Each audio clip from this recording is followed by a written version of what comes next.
Doctora Mabel, con permiso, si quiere comenzamos ya. Sí. ¿Quiere, doctora Mabel, decir algunas palabras de introducción al doctor Douglas o cualquier cosa al grupo? Sí, simplemente a los compañeros que aprovechemos este espacio que tenemos para poder aprender y mejorar nuestro sistema. Esto es único, nos está ayudando mucho para poder sacar adelante todo el trabajo que estamos haciendo con nuestros adolescentes en todos los centros educativos. Y bueno, muchísimas gracias y señor Douglas, adelante. Gracias. Gracias. Muchas gracias, Mabel. Muchas gracias a todas las personas que se encuentran conectadas en este momento. También mi agradecimiento especialmente a Víctor, que hoy coopera con nosotros en esta conexión. Y bueno, vamos a seguir con el hilo conductor que traíamos en la segunda clase. Bien,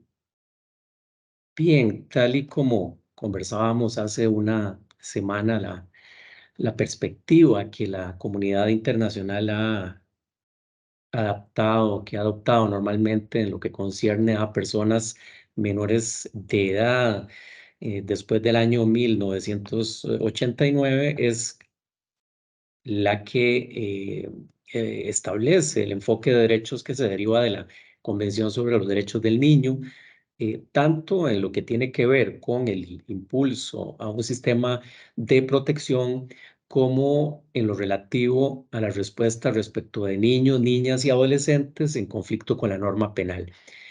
Se trataría entonces, en lo que tiene que ver con el tema de la prevención, de una visión, tal y como lo adelantábamos en la clase anterior, muy centrada en la prevención no represiva, la cual podemos ver reflejada en la convención, lo mismo que, de acuerdo con el repaso que hicimos la vez pasada, con las directrices de Riad. Una aproximación como esta implicaría, por lo que hablábamos, que los estados provean a los niños y niñas, lo mismo que a sus familias, de un contexto en el que puedan desarrollarse de manera armónica, de manera integral. Sin embargo, como bien sabemos, las condiciones en Latinoamérica no siempre son las mejores. En función de ello, lo que es de vital importancia para entender por qué tenemos en América Latina sociedades más violentas de las que deberíamos tener. Y en particular para lo que a nosotros nos interesa, ámbitos en los que nuestra juventud se encuentra expuesto al riesgo de la conflictividad y de la violencia. El punto de partida es que hay una serie de factores que propician sociedades más propensas a este tipo de situaciones, y me voy a referir específicamente a la violencia estructural con todas sus diferentes facetas, especialmente la relativa a la inequidad en la distribución del ingreso.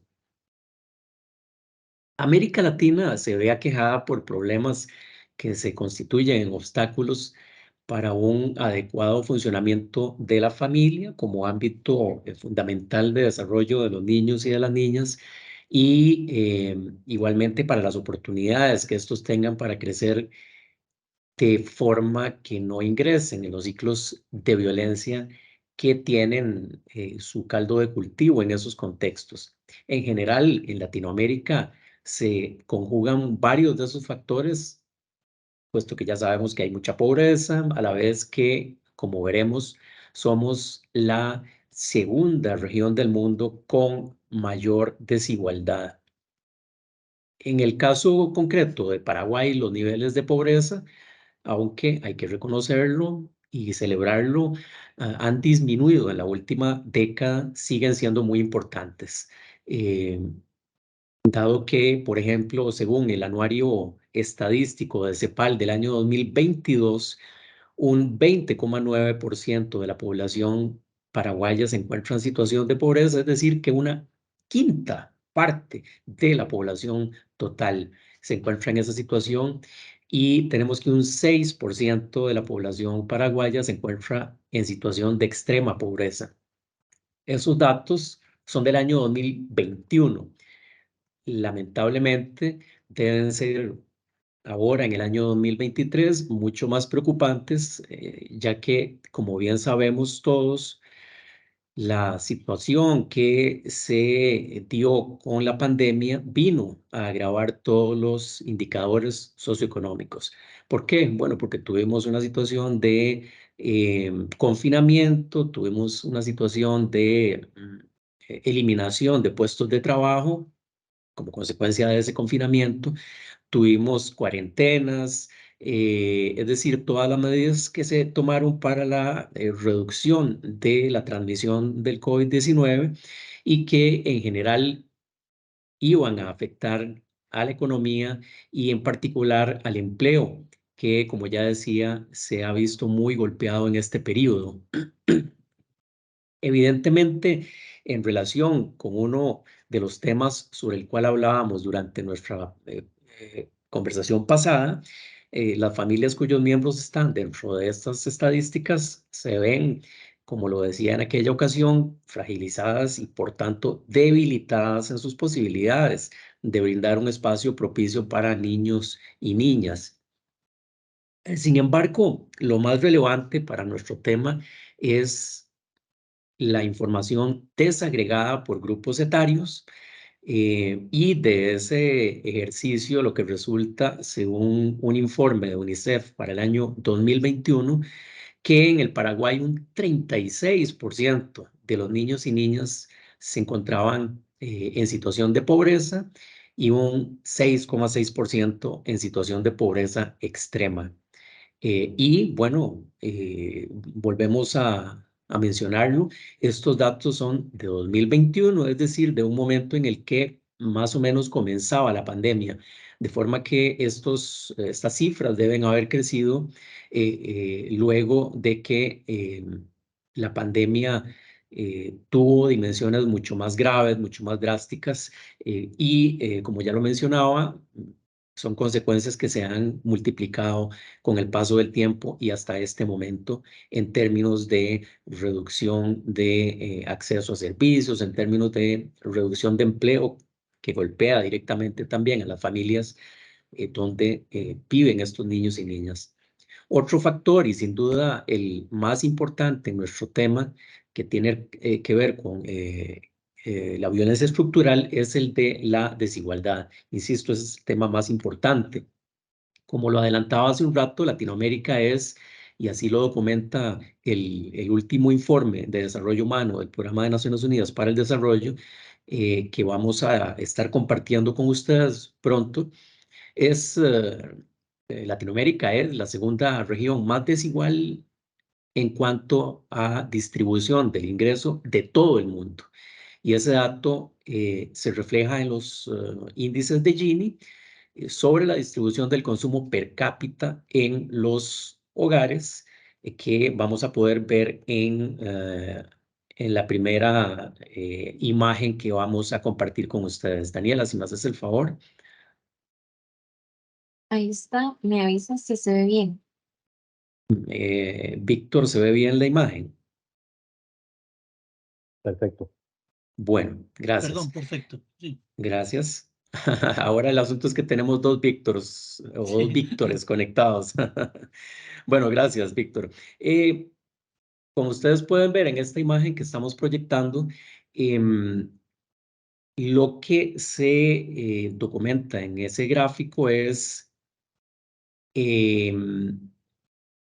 del Informe Regional de Desarrollo Humano del año 2021, del año 2021 del PNUD,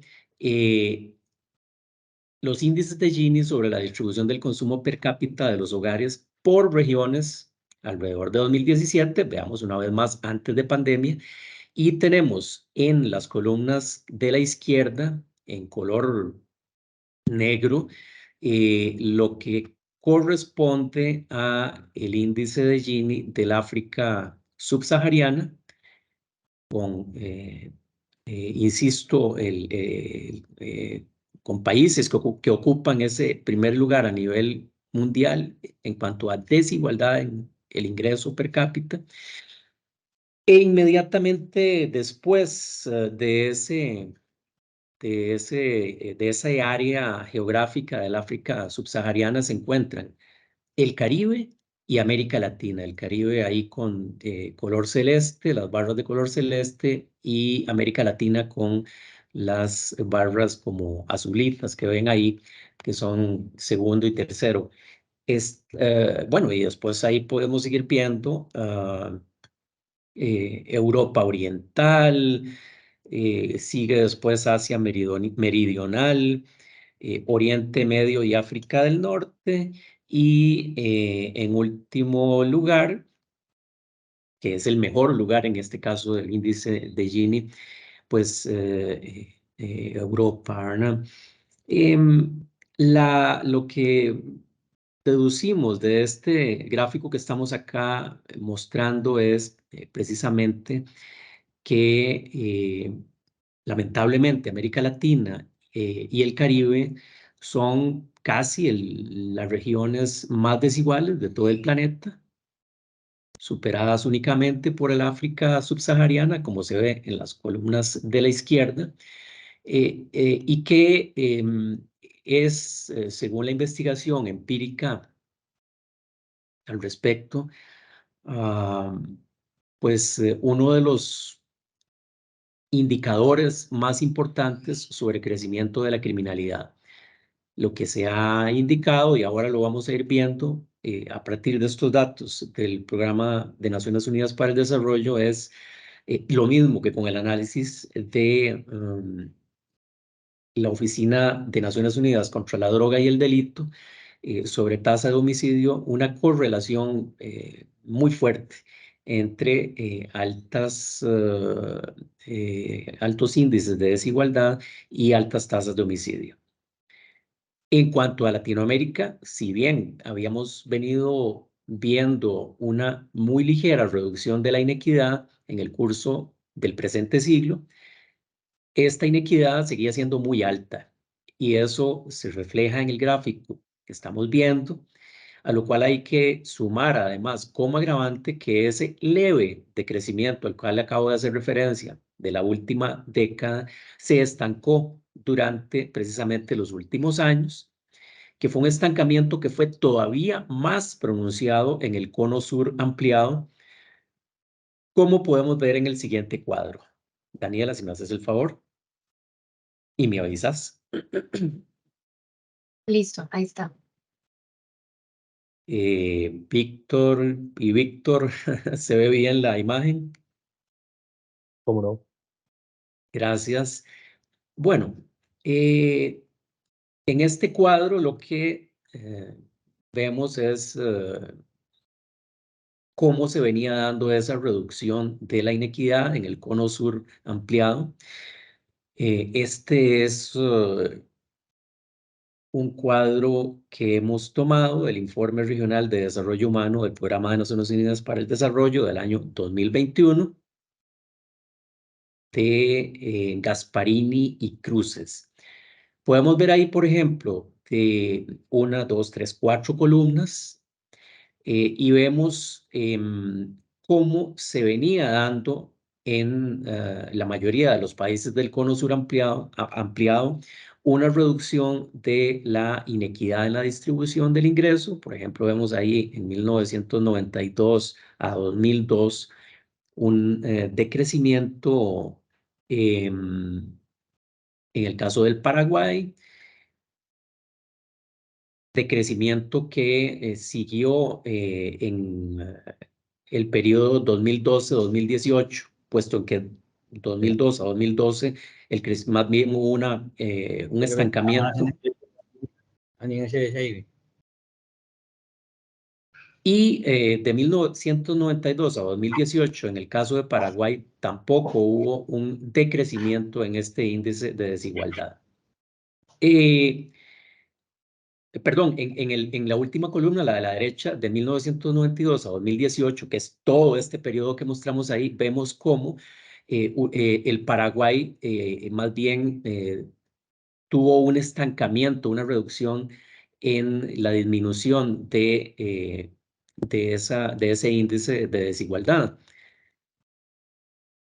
Estas situaciones de violencia estructural y de exclusión social, sobre todo la inequidad en la distribución del ingreso, como ya lo decía, tienen una correlación fuerte con mayores tasas de criminalidad que en gran medida se manifiesta en una delincuencia, como la denominó en algún momento Ferraioli, de supervivencia, especialmente centrada en los delitos contra la propiedad, en particular en el caso de personas menores de edad, tal y como se desprende, por ejemplo, del cuadro sobre los tipos de delitos más frecuentes cometidos por los adolescentes, que ahora mismo vamos a mostrarles. Daniela, por favor, mostramos el siguiente cuadro y me avisas. Ahí está proyectado, nos avisan si se ve bien. Gracias. En este cuadro podemos ver una presentación del Departamento de Estadística de allá del Paraguay, que refleja cuál es la composición de los delitos en el caso de las personas menores de edad, infractoras privadas de libertad en los centros educativos en los últimos años. ¿Qué es lo que vemos en este cuadro? Bueno, en la columna de la izquierda que el 40% de estos jóvenes se encuentran en esos centros educativos por la comisión de hurtos agravados. El 18% por la comisión de robos agravados. Por ahí tenemos violencia intrafamiliar un 10%, los homicidios 9% y 7% por robo. Y bueno, 4% hurto. Si nosotros hacemos una sumatoria de todos los delitos contra la propiedad, tenemos naturalmente que, así muy a simple vista, sumando 40 y 18 son 58, más robo 65, más hurto 69, es decir, casi un 70% de las personas menores de edad que se encuentran privadas de libertad en los centros educativos, lo que cometieron fueron delitos contra la propiedad.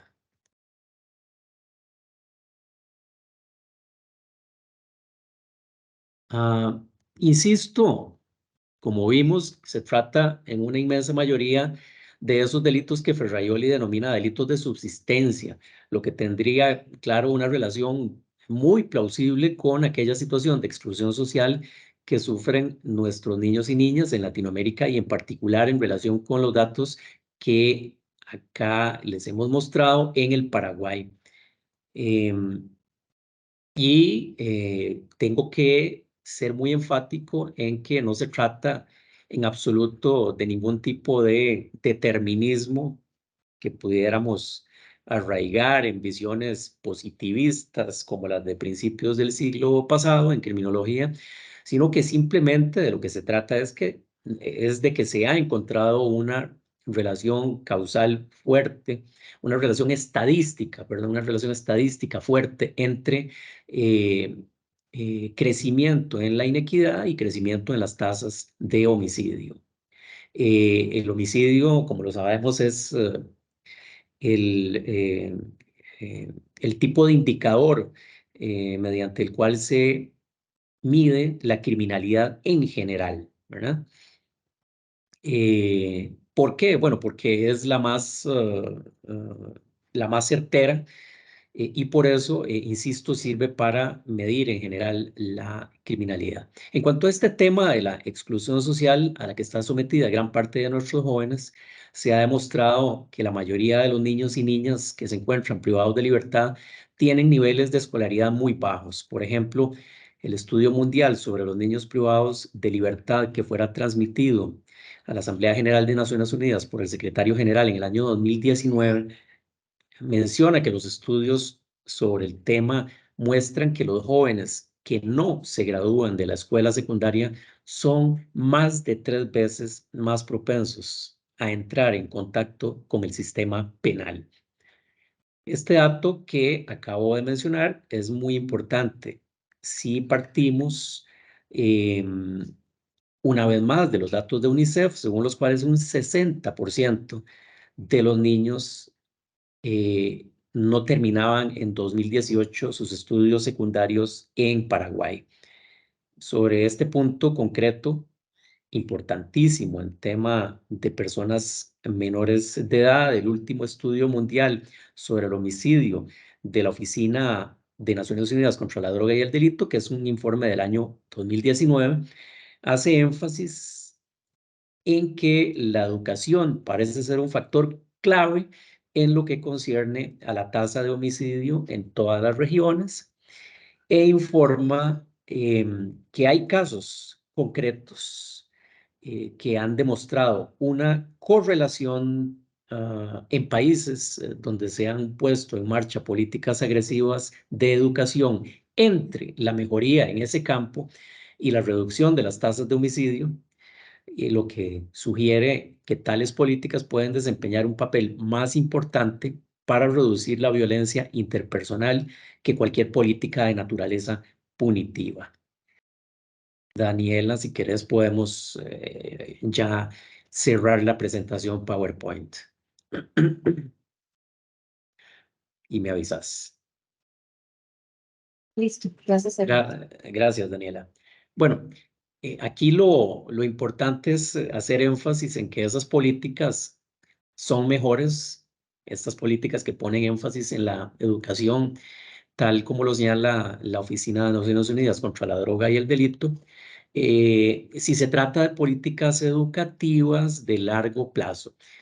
Además de que se debe impulsar un modelo educativo que justamente, siguiendo con el tema de la desigualdad, evite en la medida de lo posible la segregación entre personas menores de edad de distintos ámbitos socioeconómicos.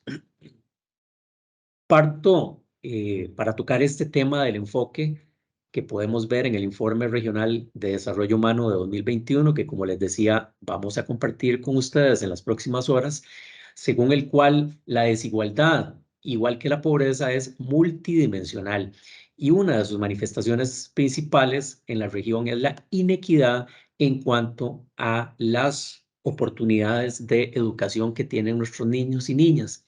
Estoy hablando aquí de sistemas de educación con alta segregación, es decir, sistemas educativos en los que no hay una buena integración entre niños de los sectores sociales más acomodados y niños de los grupos más desfavorecidos. Estamos hablando de una separación entre personas menores de edad que van a escuelas con recursos muy escasos y niños que van a escuelas con todos los recursos imaginables. Pero no se trata solo de un tema de recursos materiales o de mejores educadores, de educadores con más capacitación, de educadores con más recursos materiales o de formación, sino de la ruptura que hay espacialmente entre las personas de estos dos grupos sociales que pierden contacto. Y eso naturalmente reduce las posibilidades de que los niños de los sectores excluidos tengan mejores oportunidades o de que haya mayor comprensión por parte de quienes pertenecen a las capas más acomodadas sobre las necesidades y vivencias de los niños y niñas más pobres. Otro aspecto que me parece a mí fundamental en relación con este tema es el que se ha demostrado que la desigualdad en esta materia, la de la educación, es transgeneracional, es decir, que bajos niveles de educación de los padres son predictores de bajos niveles de educación de los hijos, de forma que se reducen las posibilidades de movilidad social. Esto es francamente descorazonador. En el tanto, no hagamos énfasis en aquel apoyo a la familia que ya mencionaba la semana pasada y que puede ser vital, ya lo vemos, no solo para evitar aquellos escenarios en los que nuestros niños y niñas se vean más expuestos a delinquir, sino también para brindarles más oportunidades de tener un futuro con más oportunidades. Todos estos elementos que he venido mencionando y que tienen que ver con la violencia estructural se reflejan tal y como adelantaba en la primera clase, en mayor violencia. Así, Latinoamérica es, como vimos antes, casi la región del mundo con mayor inequidad, a la vez que es la región del mundo con más altas tasas de homicidio de todo el planeta. Y a eso tenemos que sumar como agravante que donde esos indicadores de desigualdad venían mejorando, se ha dado un estancamiento en esa línea, como es el caso del Paraguay, según vimos con el cuadro de datos que proyectábamos, que compartíamos con ustedes. Entonces, mayor crecimiento económico no necesariamente lleva a menores niveles de violencia, ya que si los beneficios de ese crecimiento no se distribuyen adecuadamente, quienes quedan atrás, como decimos ahora en el contexto de los Objetivos de Desarrollo Sostenible de la Agenda 2030, pueden verse en situaciones que los expone más a incurrir en conductas problemáticas. Esos hallazgos del Estudio Mundial sobre Homicidio de la Oficina de Naciones Unidas contra la Droga y el Delito, que ya mencionaba, coinciden totalmente con lo que tan detalladamente podemos ver en el informe regional de desarrollo humano que vamos a estar compartiendo con ustedes en las próximas horas. El informe aborda este tema de la inequidad en la distribución del ingreso de forma pormenorizada y aborda diversidad de tópicos relacionados con esa ausencia del crecimiento inclusivo y con el estancamiento de la movilidad social que ahorita les mencionaba, como causas de las persistentes desigualdades que hoy aquejan a Latinoamérica y que han parado de reducirse en los últimos años en todos nuestros países, pero especialmente, como ya lo vieron, en los países del cono sur ampliado, donde está Paraguay. Los puntos de partida son numerosos, varios de ellos con base en teorías muy conocidas del mundo de la sociología, como las teorías de Howard Becker, de Robert Merton, de Shaw y McKay, que quienes se interesan por la sociología o la han estudiado saben y conocen muy bien. Entonces se hace referencia, por ejemplo, a temas como la frustración, la enajenación de las personas excluidas, la falta de oportunidades lícitas para acceder a fines y metas señalados por la estructura cultural, Merton en este caso. En todo este tema, lo que sí está claro es que se ha demostrado que hay una relación positiva entre inequidad en la distribución del ingreso y delito. Al respecto, también es importante agregar, como lo señala el Informe Regional de Desarrollo Humano, el PNUD de 2021, es que ellos se constituyen parte de un círculo vicioso porque sabemos que la violencia generada afecta la salud, la educación, la generación de ingresos y se produce de esa manera más desigualdad. Por ejemplo, sabemos que la proliferación de la violencia afecta el trabajo por las limitaciones que las personas pueden tener como resultado del mayor riesgo de victimización. En fin, se trata, como ya lo mencionaba, de un círculo vicioso, un bucle giratorio que afecta las posibilidades de las personas para superar esa situación de desigualdad que les afecta y, como hemos visto, sobre todo a las personas menores de edad.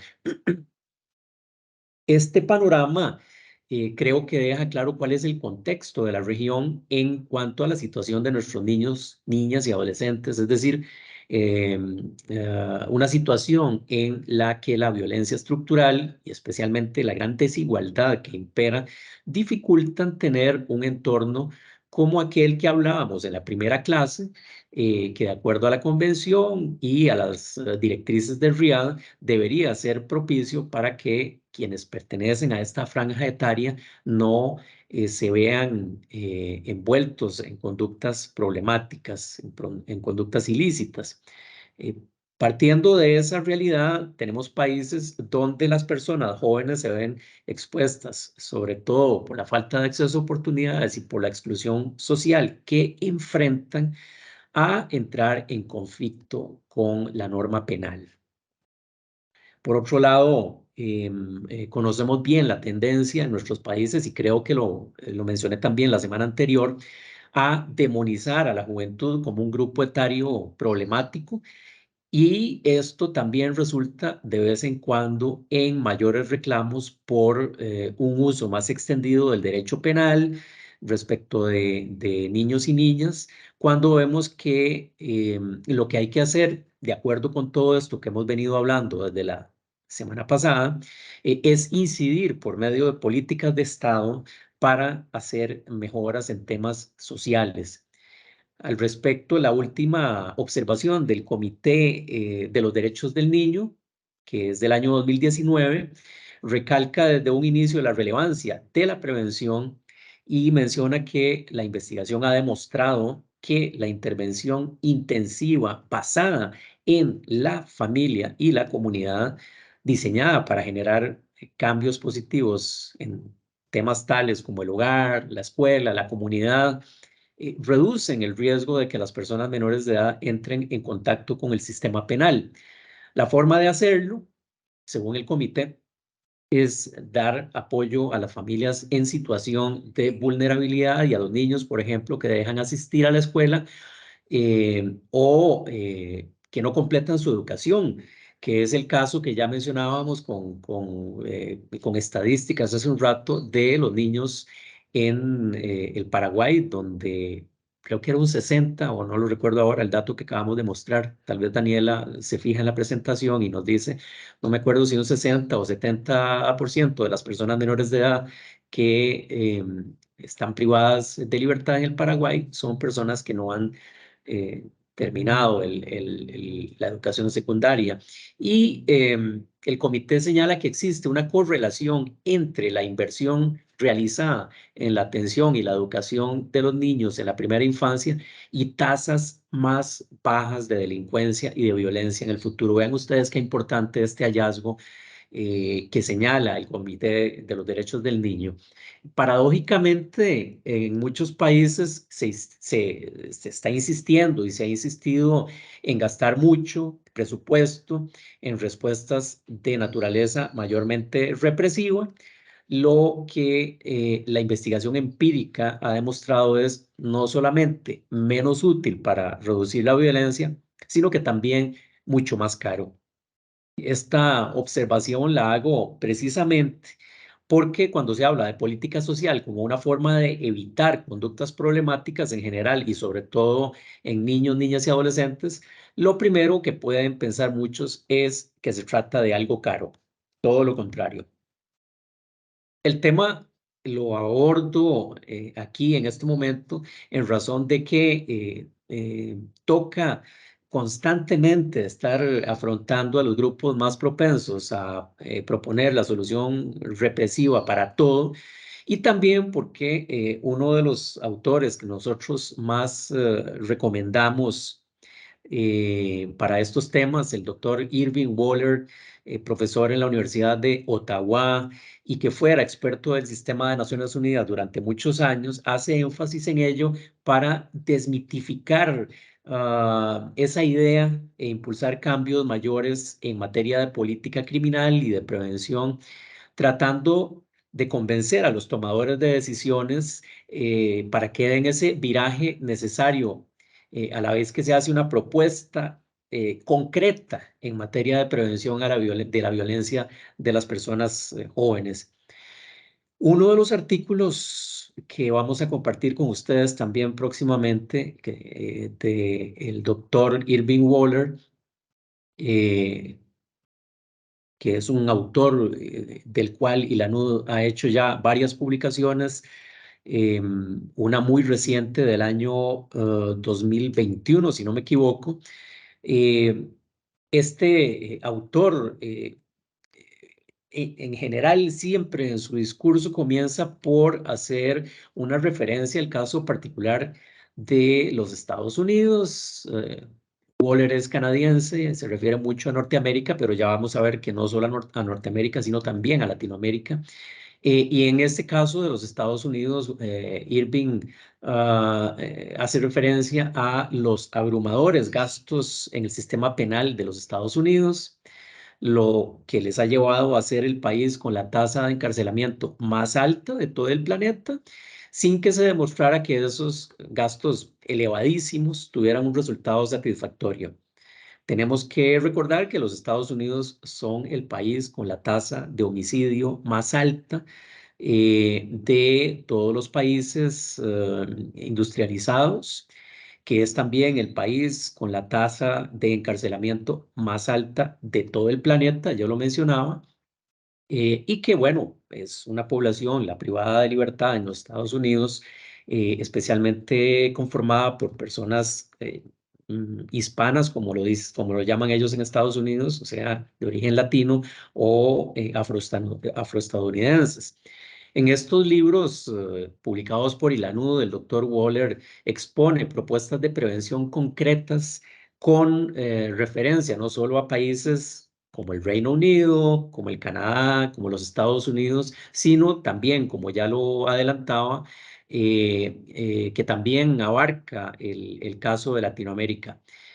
Parte igualmente del estrecho ligamen que hay entre inequidad y falta de redes sociales de apoyo y criminalidad, pero avanza para referirse a cosas tan concretas como, por ejemplo, cómo combatir el bullying como problema que genera deserción de los sistemas formales y consiguientemente desescolarización, cómo reformar la educación preescolar, cómo desarrollar programas para jóvenes en materia de formación vocacional, para el empleo, y todo esto, ¿qué es lo que hace? Que mejora el capital social a través de la búsqueda de mecanismos para facilitar, por ejemplo, la matrícula en los colegios y el impulso a jóvenes para que participen en actividades deportivas, artísticas. Y este es un punto, este último que acabo de mencionar, que se mencionó mucho como mecanismo de prevención en el Congreso de Naciones Unidas sobre Prevención del Delito, que se realizó en Qatar en el año 2015 y que ha generado múltiples iniciativas. Muy útiles son también programas en los que los profesionales se aproximan a los jóvenes en las calles, en los que estos profesionales se acercan a los centros de actividades de los jóvenes para atraerlos a programas de mentoría de jóvenes, por ejemplo, y que incluso puedan ayudarlos con sus problemas escolares. Y esto parece muy pertinente en Latinoamérica, donde, como ya mencionaba, los sistemas educativos están muy segregados. Ese sería un factor positivo para evitar la deserción escolar de niños y niñas de familias con menos posibilidades de apoyarles. Y esto ayudaría a romper aquella transmisión generacional de la exclusión social de niños y niñas en la región a la cual hice referencia hace unos minutos. Igualmente hay muchas acciones que se pueden dirigir al desarrollo de las herramientas de niños y niñas y de jóvenes para la resolución pacífica de conflictos, las cuales se deberían insertar en los programas escolares regulares. En materia de prevención de la violencia contra las mujeres, la inclusión en los currículos de las escuelas de un enfoque de género y de acciones concretas de educación para los jóvenes en función del desarrollo de una masculinidad adecuada. Podrían ser también importantes iniciativas, y con ello se avanzaría mucho en el cumplimiento de los objetivos de desarrollo sostenible de la Agenda 2030, que propugna la eliminación de la violencia contra las mujeres como uno de sus puntos centrales. Se trata entonces, en general, de producir iniciativas que concreten las propuestas de prevención no represiva que mencionaba muy desde el inicio, ya desde la clase anterior, que se derivan de lo previsto de una manera general en la Convención y en las directrices del RIAD, lo mismo que las observaciones generales del Comité de los Derechos del Niño, además de lo que se produce en el tema en las diferentes agencias de Naciones Unidas, por ejemplo, que trabajan con ese enfoque más abierto y amplio de acciones desde la política social. La única prevención que debemos tener en la única precaución que debemos tener en este devenir es que no extendamos las redes de control social por la vía de mecanismos de prevención de la violencia juvenil. Ya para ir terminando, me voy a referir con ello, por ejemplo, a las intervenciones puntuales sobre todo aquellas que entran dentro de las señaladas como poblaciones en situación de riesgo, esto entre comillas.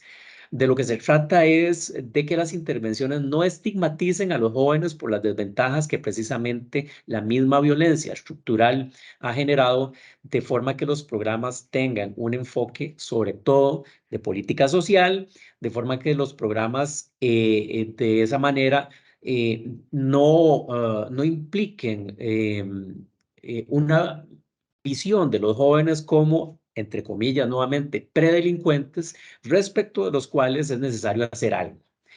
Para ilustrar con más precisión eso que vengo de mencionar, voy a terminar leyendo a Ross Ferguson, para quien literalmente, leo, abro comillas, es fácil perder de vista los principios que deberían informar a todo sistema de justicia juvenil, especialmente si se tiene como uno de sus objetivos a la justicia social. Cierro comillas. Ferguson, citando a Goldstone y a Monsi, hace referencia a una anatomía crítica de tales principios, los cuales deben desarrollarse partiendo del marco de derechos humanos, el cual debería darnos la base fundacional para todo sistema, perspectiva a partir de la cual todo enfoque efectivo en materia de justicia juvenil que tenga una legitimación ética y que se ajuste a aquel marco de derechos, debe ubicarse en el contexto de un corpus amplio de política social y económica que vaya más allá de aquellos estrechos confines de la política criminal. Con eso termino mi clase de hoy y quedo abierto a sus comentarios y consultas. Gracias. Bueno, muchísimas gracias, doctor Douglas. Es una pena, me he perdido unos minutos que se me fue internet, pero creo que el contexto general de la explicación de la clase también lo he podido entender. Y ahora queda abierto a las preguntas, a las reflexiones, al diálogo. Y simplemente para introducir un poquito estas preguntas, creo que ha sido muy importante, doctor Douglas, este debate que tenemos que hacer intelectual, ¿no?, en los sistemas de justicia, de cuál es la procedencia, de cuál es la dimensión y cuál es, por lo tanto, la respuesta que el sistema penal juvenil ha de tener en función de los jóvenes que nos encontramos. Y esos equilibrios que hemos de tener que valorar entre pobreza y delito, ¿no?, que a veces también tiene sus riesgos la estigmatización de la pobreza, aunque sabemos que tiene orígenes muy importantes en todo esto. Creo que ha sido muy importante poner ese énfasis también en esas carencias de políticas sociales, de institucionalidad que permita evitar, que de alguna manera provocan todo este tipo de delitos. Y sobre las cifras que usted ha puesto, me gustaría que luego también en el debate pudiéramos conversar, porque me ha sugerido algunas cuestiones interesantes. Por favor, quien quiera preguntar, levanta la mano. Carolina está preguntando. Buenas. No sé si me escuchan. Sí, Carolina, adelante. No, era más bien un poco para reflexionar nomás. Es muy interesante lo que expuso el señor Douglas. Y como decís, Víctor, nos pone un poco en el análisis de plantearnos un poco esa visión, por sobre todo que tenemos sobre los adolescentes con los que trabajamos, de entender un poco el contexto en el cual vienen, ¿verdad?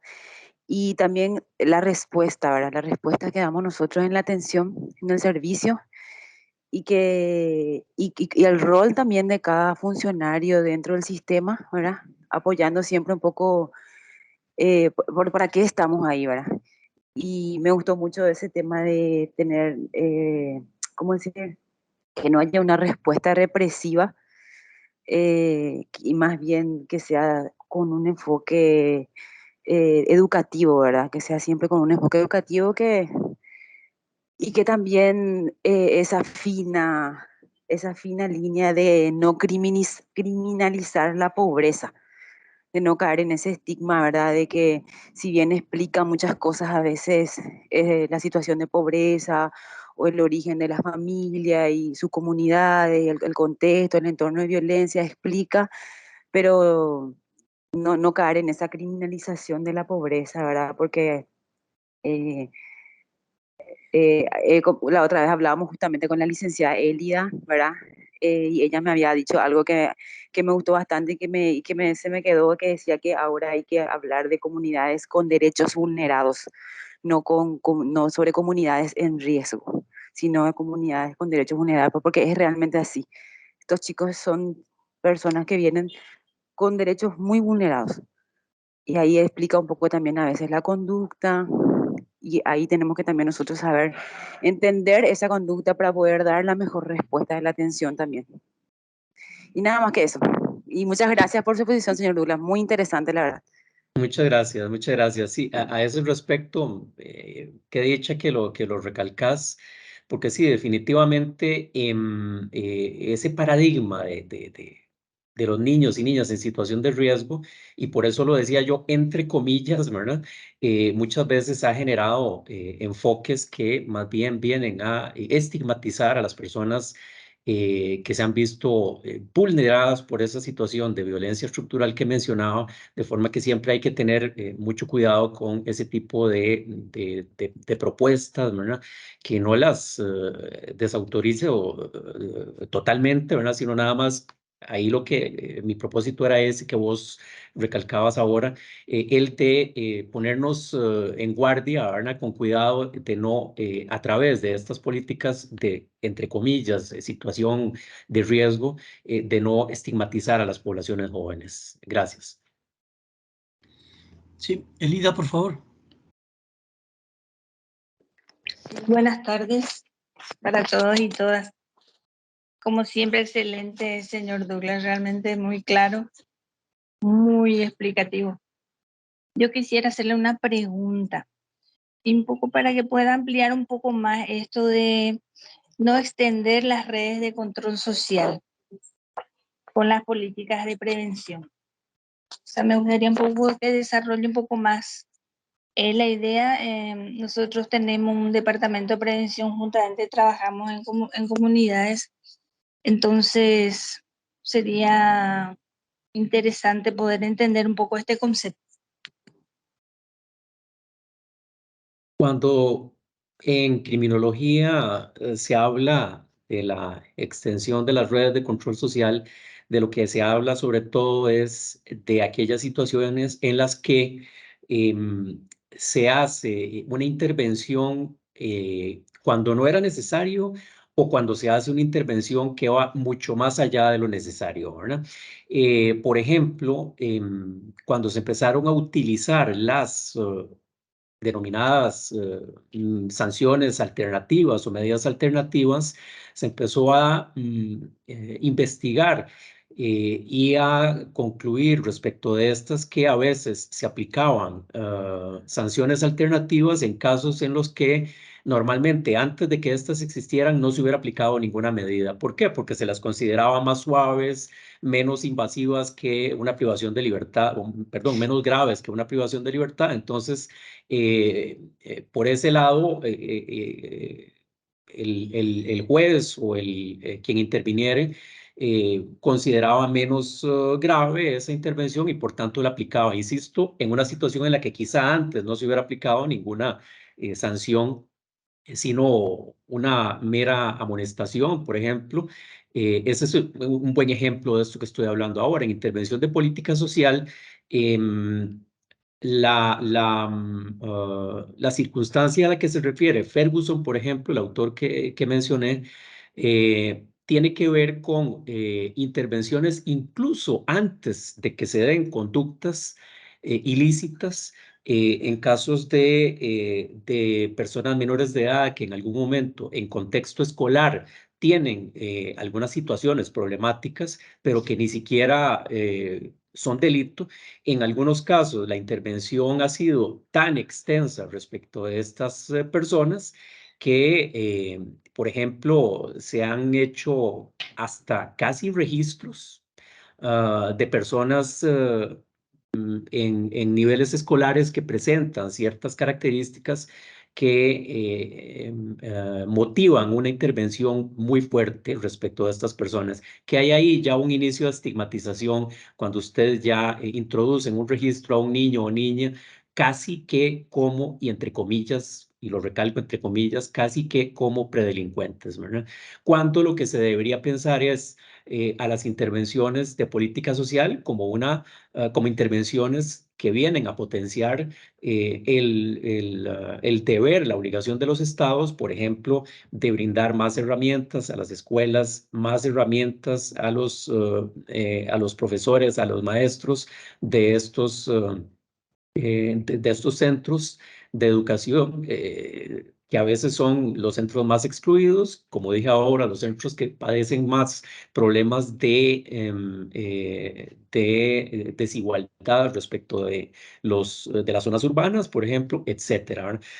Entonces, guardarse mucho, insisto, de no profundizar demasiado la intervención de manera que más bien produzca esos riesgos de estigmatización o de casi que definición a veces de estas personas como futuros delincuentes, ¿verdad? Tal vez después se podría compartir alguna bibliografía sobre esto. Gracias. Muchas gracias, Douglas. ¿Alguna otra intervención? Me parece, permítame entonces, me parece que este debate que se acaba de instalar es muy, muy interesante y nos daría para muchísimas reflexiones, porque efectivamente el fundamento de la explicación que daba Elida, efectivamente, de que estamos hablando de poblaciones con derechos vulnerados, no poblaciones vulnerables, sino con derechos ya vulnerados.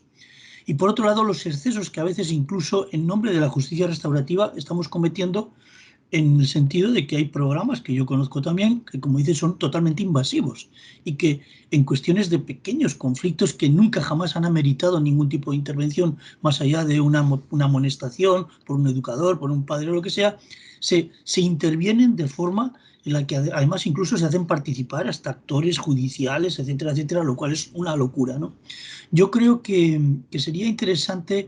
Yo, en el contexto de los países hispanoamericanos o latinoamericanos, creo que hay una experiencia interesante a nivel legislativo, no tanto a nivel práctico, que es la experiencia colombiana, donde cada vez que se abre efectivamente un proceso penal, además se abre un proceso de restitución de derechos, es decir, de análisis de cuáles son esos derechos vulnerados y de cómo se pueden ir resolviendo. Es una segunda oportunidad no para el adolescente solo, sino para el sistema de atención social, educativo, sanitario, etcétera, que no hizo lo que tenía que haber hecho, ¿no? Y creo que también ese rol que puede tener el sistema de justicia juvenil de ser realmente una campana que toca a las instituciones, ¿no? Para decir, oiga, aquí hay muchas cosas que nos están haciendo, creo que es un factor importantísimo, ¿no? Totalmente. Y ese es un buen ejemplo, el que acabas de mencionar, Víctor, de una oportunidad, de un espacio más para que la política social que no se puso en marcha, para que las intervenciones del Estado fallidas puedan ponerse esta vez en el adecuado rumbo, ¿verdad?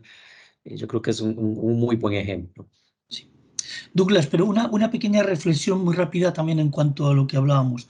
Hemos hablado de la inequidad como un factor, pero la inequidad también, por lo menos en el análisis que hacemos muchas de las personas que trabajamos en todo el contexto del continente, es que también viene provocada por la falta de estructuras institucionales, es decir, la institucionalidad cada vez es más débil y en este caso además cuando la institucionalidad es débil, alguien la ocupa.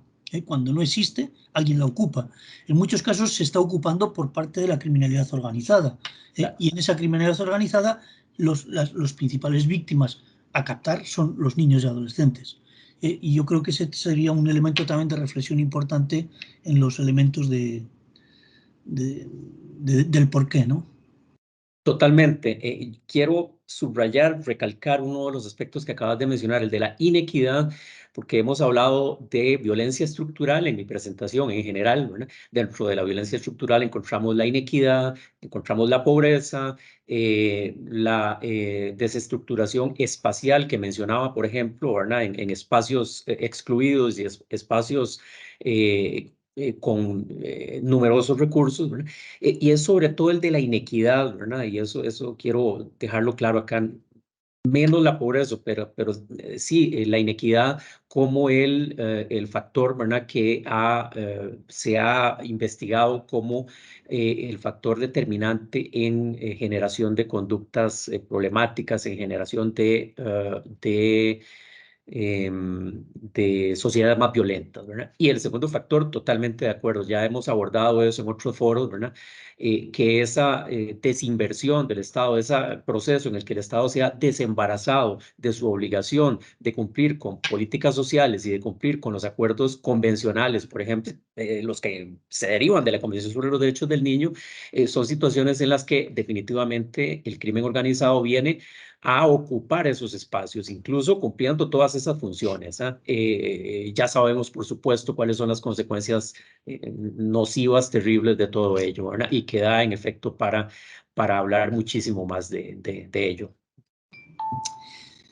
Muy bien. ¿Alguna intervención más del grupo? Bueno, pues si no las hay, entonces nuevamente, doctor Douglas, muy agradecidos por la exposición, por la brillante exposición que nos hace pensar, reflexionar y que nos va a ir haciendo pensar y reflexionar durante todo este curso y nos deja ahí sin duda una buena tarea también para las siguientes intervenciones. Decirles que la siguiente intervención va a ser precisamente de mi parte, porque Ignacio tiene un problema de agenda y yo voy a seguir con la agenda entonces. Y bueno, seguramente todas estas cuestiones, estas reflexiones en las que nos ha introducido el doctor Douglas nos servirán también como base para las siguientes. ¿De acuerdo? Entonces, muchísimas gracias también a todos los participantes y hasta la próxima. Un abrazo. Muchas gracias, Víctor. Víctor, y échale un vistazo a unos mensajitos que te mandé ayer por ahí. Ah, vale. Gracias, Douglas. Gracias y un gusto haber estado con ustedes. Hasta luego. Muchas gracias. Chao.